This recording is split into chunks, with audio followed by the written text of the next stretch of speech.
Olá, meu nome é Tatiane Amaral, eu sou bibliotecária junto com a Isabela Machado, aqui da Biblioteca de Macaé, da Universidade Federal Fluminense. E hoje, dentro do tema metodologias científicas, nós vamos falar sobre técnicas de pesquisa, né? Explicar quais são essas técnicas, para que elas servem. Lembrando que o material que a gente vai passar aqui hoje está muito mais completo no nosso Padlet da primeira semana de comunicação científica. Então dá uma olhadinha lá, vocês vão encontrar o link aqui na descrição do vídeo. Então vamos lá. Técnicas de pesquisa. Técnicas de pesquisa são abordagens utilizadas para coletar dados e informações com o objetivo de responder a uma pergunta de pesquisa ou investigar um determinado fenômeno.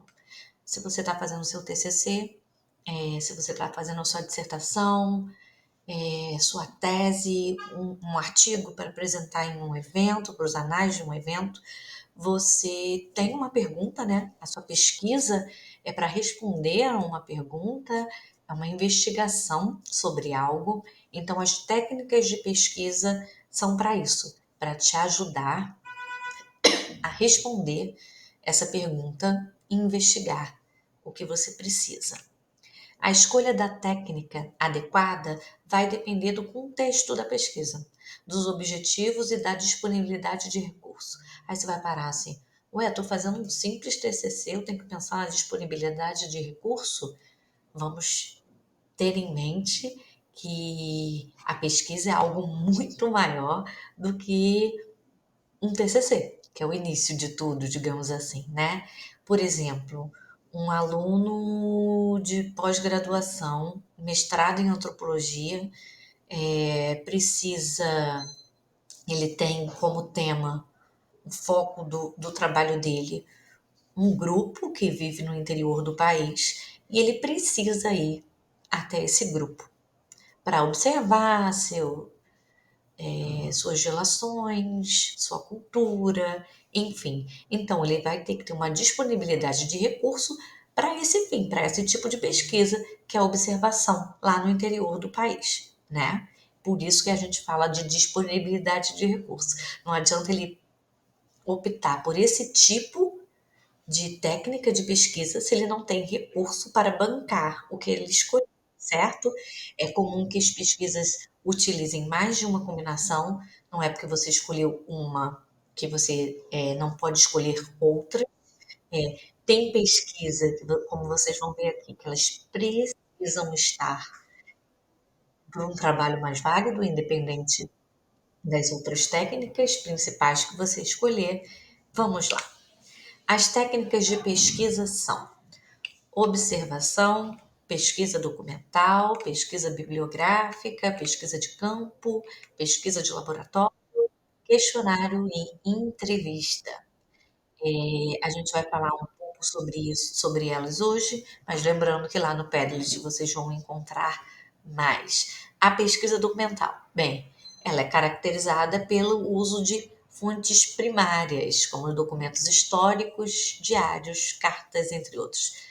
Fontes primárias. Se você não viu o nosso vídeo sobre fontes de informação, está na hora de ir lá. Para você fazer uma boa pesquisa, para você entender todo o processo de uma pesquisa, você tem que saber sobre fontes de informação. São fontes primárias, o que são fontes secundárias, que tipo de fonte você vai utilizar na sua pesquisa, certo? Vai lá dar uma olhadinha. Bibliográfica. Essa é a pesquisa que eu falei que vai estar presente, independente das outras técnicas que você escolher.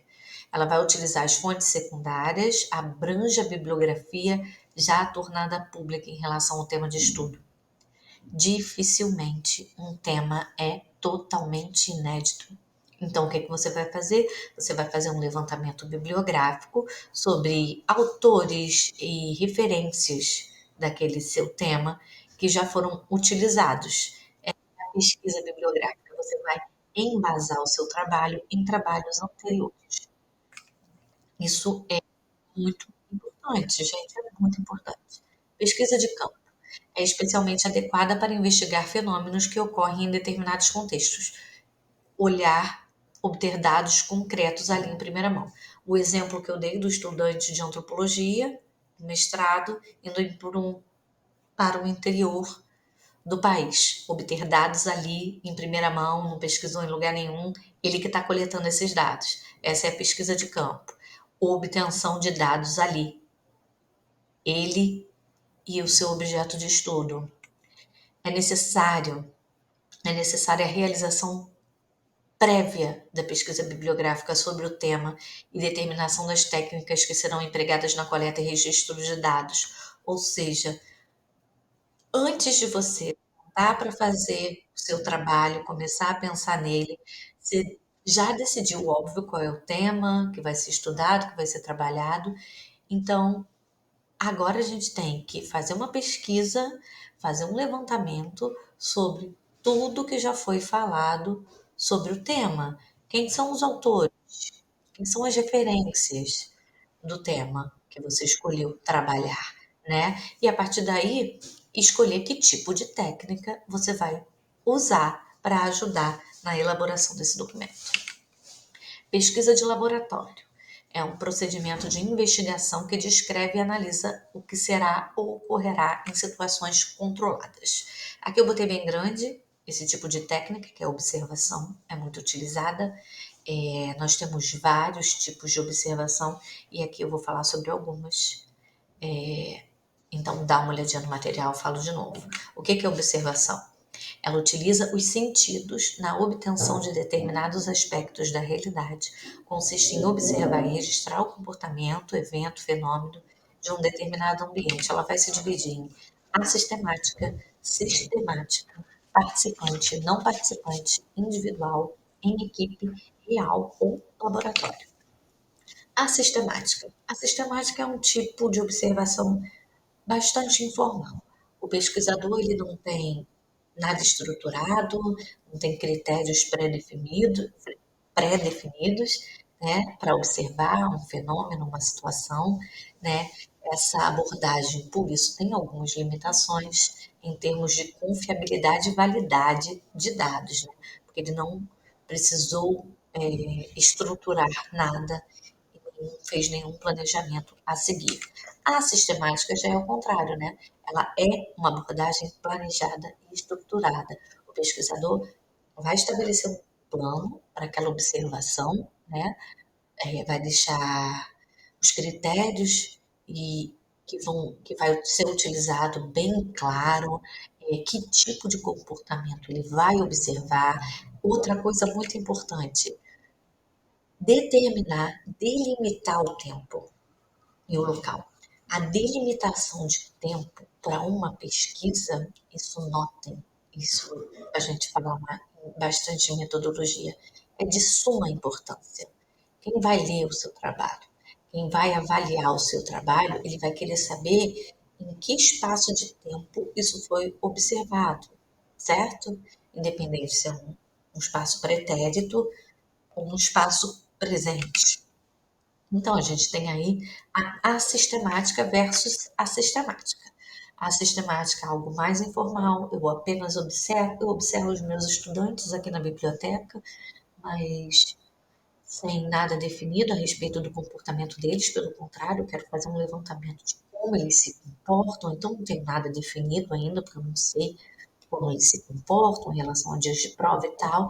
E aí eu volto com a sistemática. Aí eu já sei o que observar, que critérios levar em conta, e delimito o que deve ser observado. A observação participante é quando o pesquisador ele é praticamente um personagem. Ele está ativamente na situação que está sendo observada. Ele não está vendo de fora.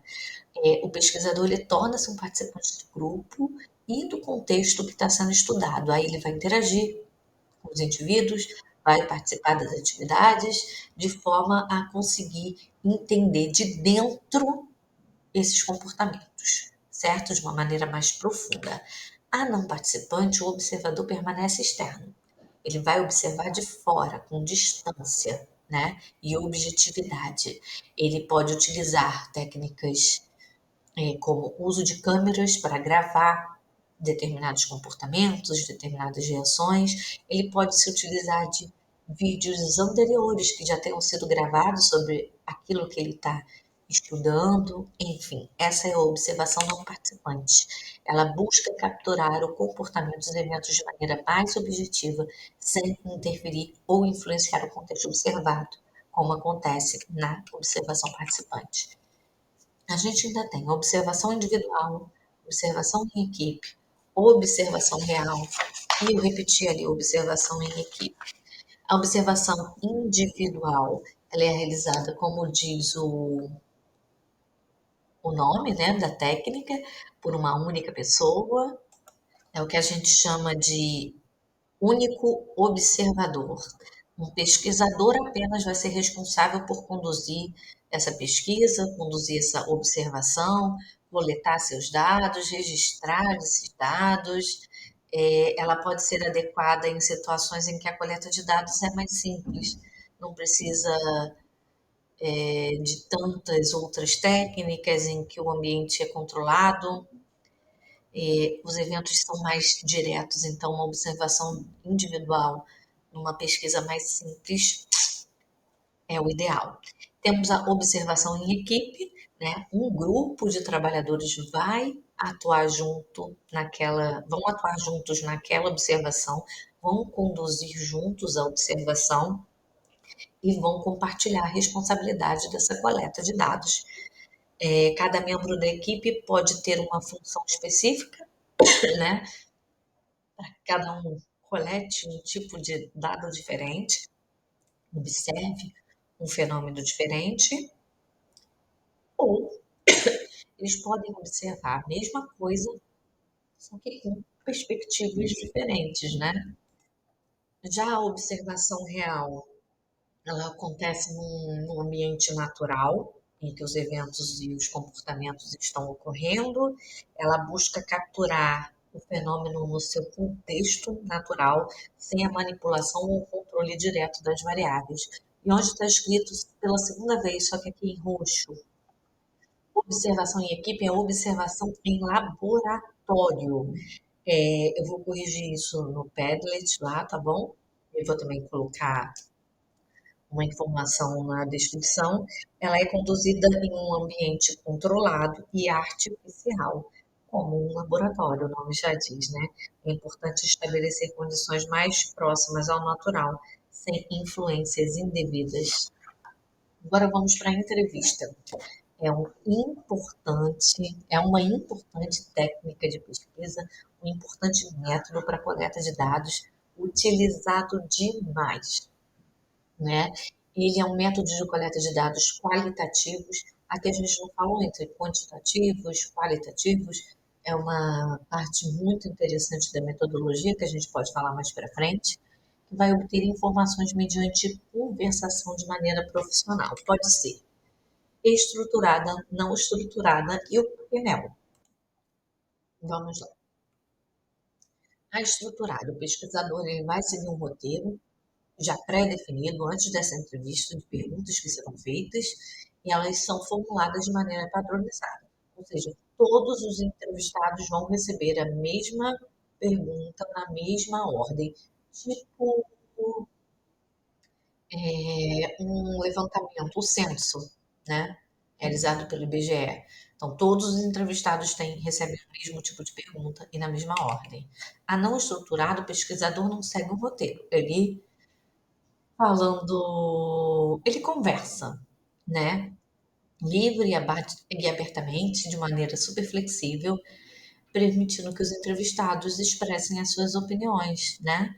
Expectativas e perspectivas de forma mais livre. O pesquisador pode adaptar as perguntas conforme a entrevista se desenrola, explorar tópicos emergentes à medida que surgem. Uma entrevista com um médico, a respeito do tema do seu trabalho, enfim, algo que você não foi, você só vai desenrolando, ele vai respondendo e você vai ali na hora estruturando para obter os dados à medida que eles surgem. Um painel, que é uma técnica de coleta de dados que envolve a seleção e o acompanhamento de um grupo específico de participantes ao longo do tempo. A gente vê bastante isso em pesquisas.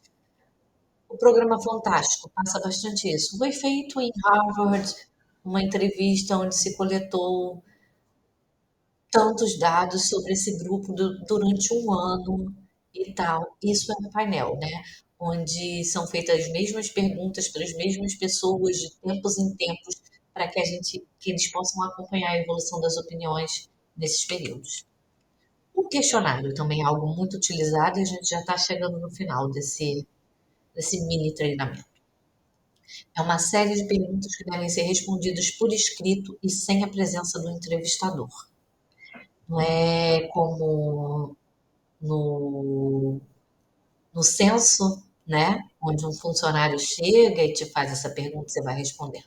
O questionário você envia essa relação de perguntas e as pessoas respondem ou não. Mas o objetivo é que elas respondam. Quem faz muito isso são alunos de TCC, para buscarem respostas com a população sobre o seu tema, né? Eles enviam os questionários para coletar essa informação. Então, não há um contato face a face no preenchimento desse questionário e as questões devem estar relacionadas à temática investigada. Quais as vantagens do questionário? Possibilidade de atingir um número grande de pessoas, né? Você não precisa estar presente, você pode distribuir por muitos lugares, garante o anonimato de quem estiver respondendo, permite que a pessoa responda no momento mais conveniente para ela. A desvantagem, as desvantagens, exclui pessoas que não sabem ler, impede o auxílio ao respondente, né, que as pessoas às vezes precisam de um apoio na resposta, e não há garantia que será devolvido devidamente preenchido. Foi o que eu disse. Nem sempre as respostas que a gente espera são em número suficiente.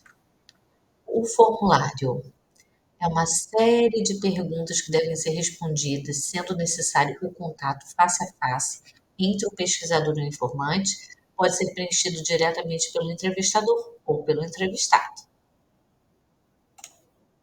Quais as vantagens do formulário? A presença do entrevistador, né, diferente do questionário que você envia, que vai poder explicar ali presencialmente os objetivos da pesquisa, a flexibilidade, pois é possível reformular itens e ajustar o formulário, a compreensão do entrevistado e a organização de dados mais complexos. Desvantagem: menos liberdade nas respostas por falta de anonimato, é mais demorado, pois é aplicado de uma pessoa por pessoa, uma de cada vez, um custo elevado, caso você precise de muitas e muitas respostas, como vou falar mais uma vez o censo. Aqui estão as referências, a referência utilizada na construção desse trabalho. Vou pedir para vocês aproveitarem essa primeira semana da comunicação científica da Biblioteca de Macaé, da Universidade Federal Fluminense. Outras apresentações já estão disponíveis e algumas outras vão entrar.